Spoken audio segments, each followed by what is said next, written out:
Olá pessoal, aula 16, circuito de segunda ordem. Hoje nós vamos falar de como obter as constantes da resposta natural, ok?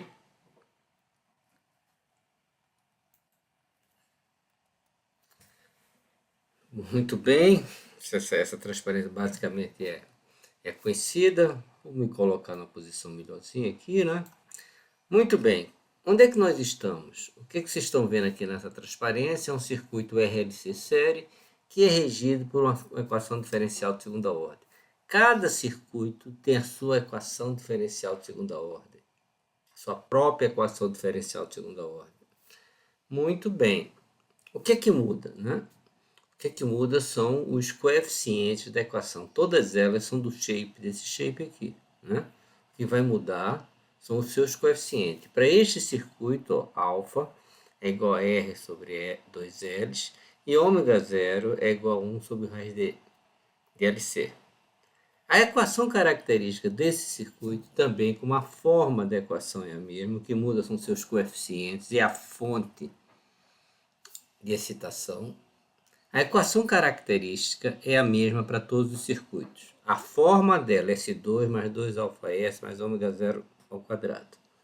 Por conseguinte, as raízes desse polinômio do segundo grau podem ser reais distintas e negativas, reais iguais e negativas e complexas. Isso tudo define o tipo de resposta que nós vamos ter, na resposta natural que nós vamos ter, que vai ser subamortecida, criticamente amortecida e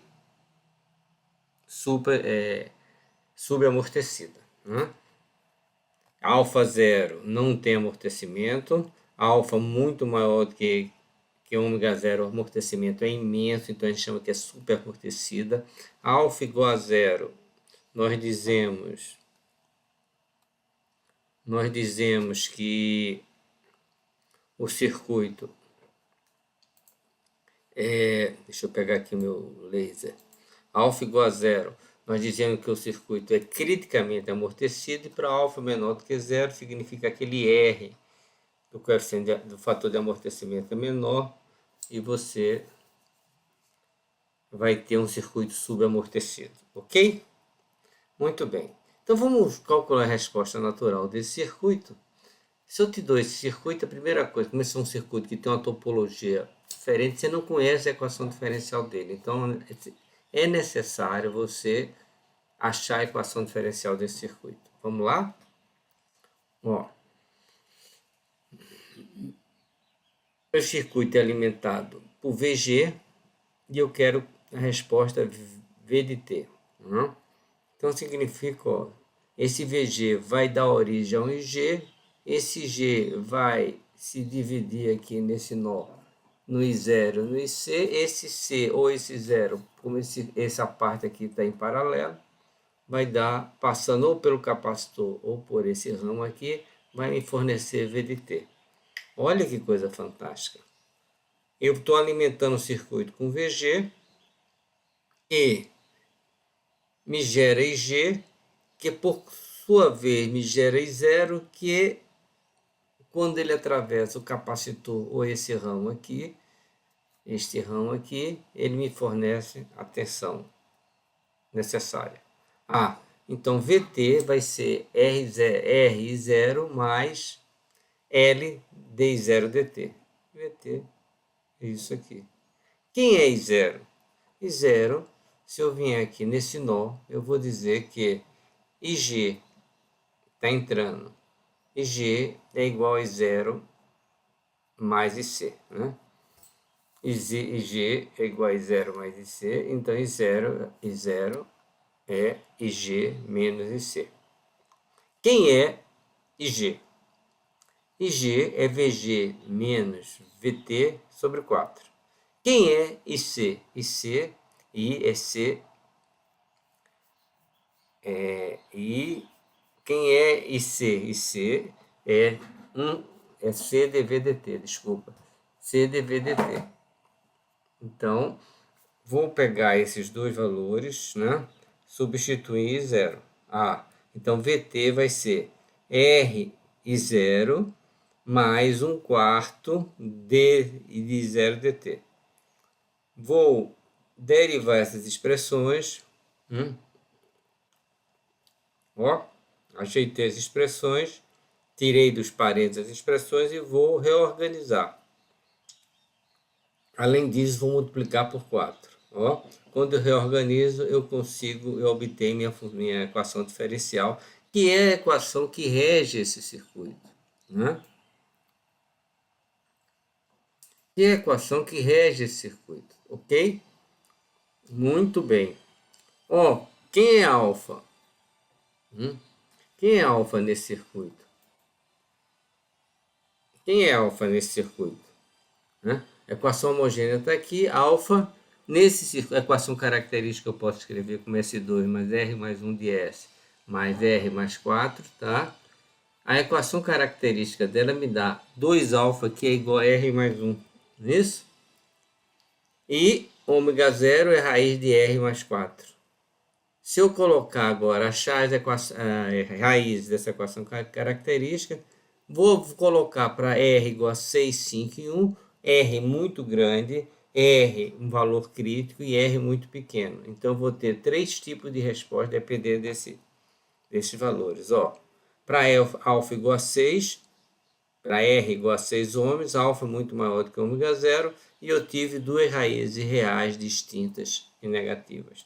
Para R igual a 5, eu tenho alfa igual a ômega 0, então eu tenho 2 raízes reais distintas e iguais. E finalmente, para R igual a 1, eu tenho um amortecimento muito pequeno, eu tenho alfa menor do que ômega 0, então eu tenho uma oscilação e eu tenho um sinal, uma resposta subamortecida, com raízes complexas, ok?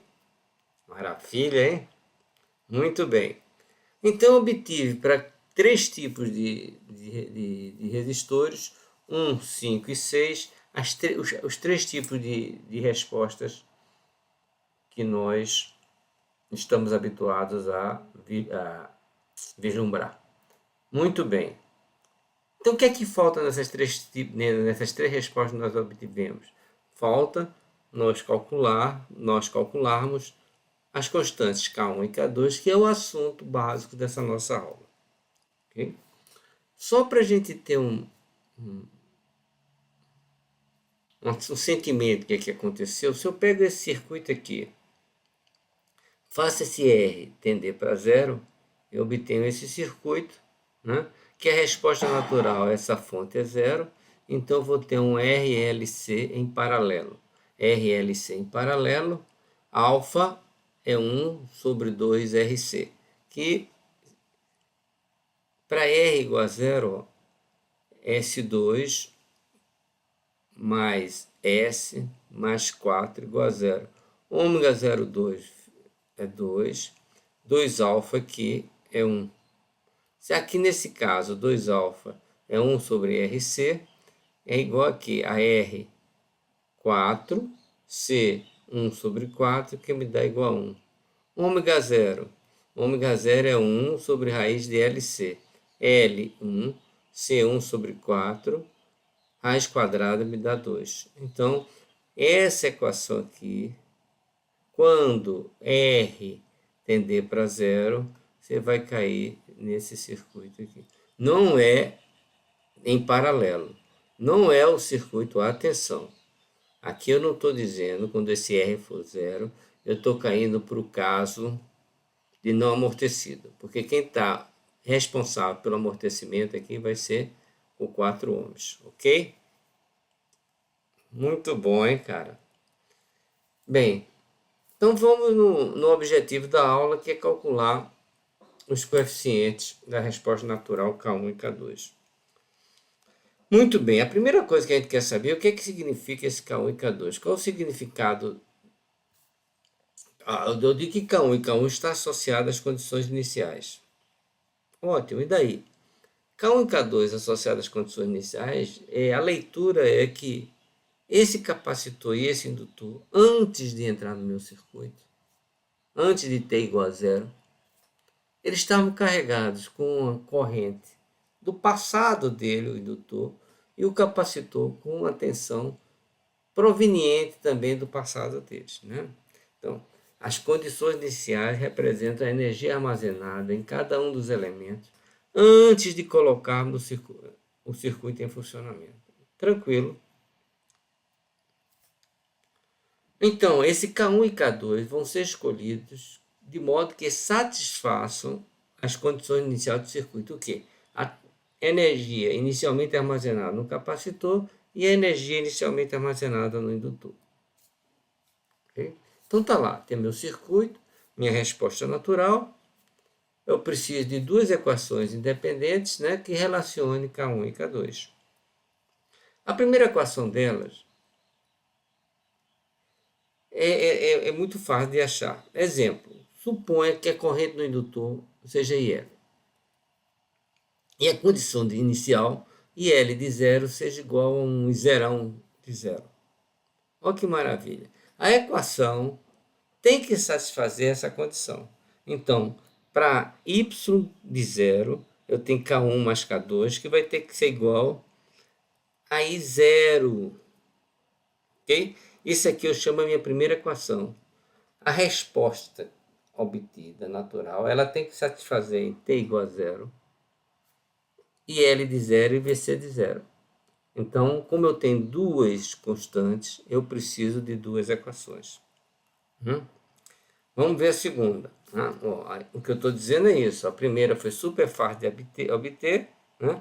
Fiz IL igual a zero. A segunda, eu tenho que fazer IL igual a zero e relacioná-la em função, igualá-la a uma coisa que seja função de V0. O que é que eu vou fazer? Escreve a LKT, esse é um circuito de laço único. Vamos escrever a LKT desse circuito. V0 menos VR menos VL igual a zero. Né? V0 porque eu botei VC. VC, ó, V0, que é o VC, menos VR menos VL igual a zero. Ó, que coisa interessante, a corrente que passa sempre é a mesma. Né? Corrente que passa aqui, então VC de zero é igual a R0 mais L DIL dt, né?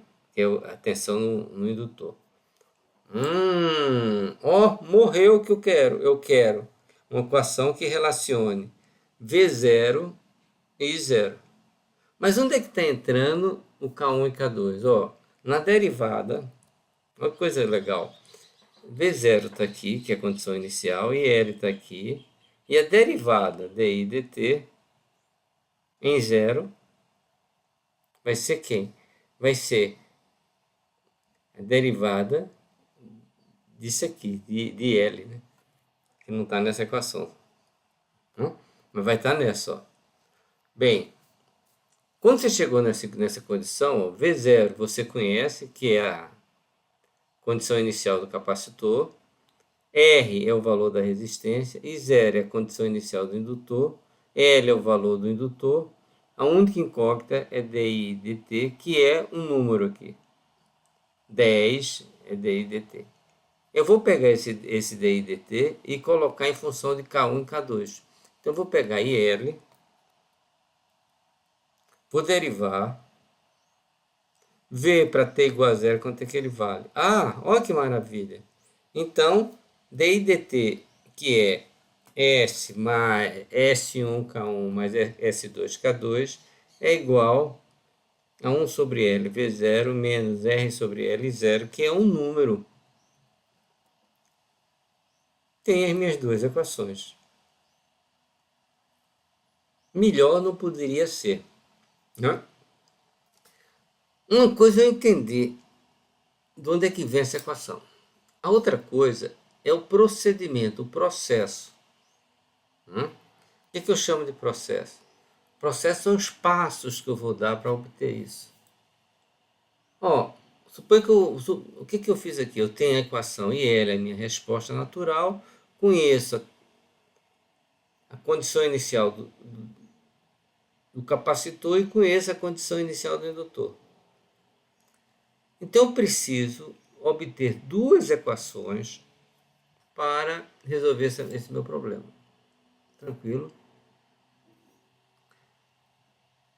Então vamos lá, a primeira equação é super simples, que eu faço IL igual a zero, em t igual a zero, vai ficar K1 elevado a S1 zero, mais K2 elevado a ó, K1 elevado a E 0t, mais K2 elevado a E S2 zero.